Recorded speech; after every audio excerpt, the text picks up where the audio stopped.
Welcome to Centinela de Cristo. Blessings. This is Pastor Luis Luciano from Oklahoma. Sunday, September 14.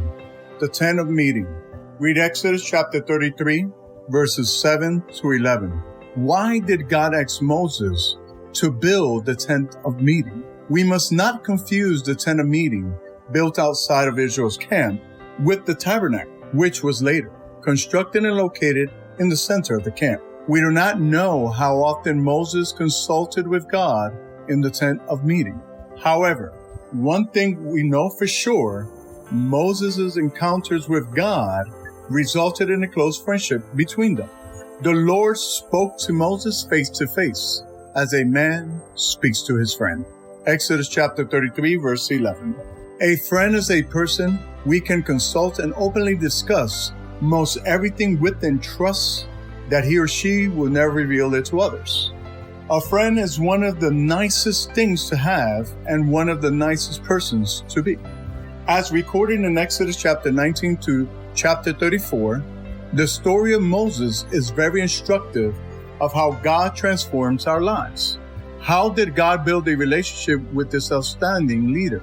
A study of the life of Moses shows how he grew in his knowledge, not only of God's power, but of his love and character. This is a crucial component of having a relationship with God. Prior to arriving at Mount Sinai, Moses was mightily used by God, even while being prepared for a special leadership role.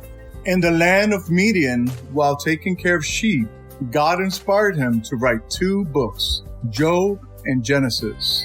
Then in the dramatic event of the burning bush, he was called by God to lead Israel out of Egypt. He saw the defeat of the Egyptian gods and the mighty Egyptian army in the Red Sea. He observed for many weeks how God led Israel from Egypt to Sinai. After the experience resulted in his shining face, he led Israel for another 39 years to the brink of the promised land. The biblical message states that Moses was a faithful servant of God. Deuteronomy chapter 34, verse 5. Joshua chapter 1, verse 1. An unimpaired light in the darkness. A model prophet by whom others would be measured. Deuteronomy chapter 18, verses 15 to 18. He was an agent of change, even though the people did not always follow his directions and words. When they did, they prospered.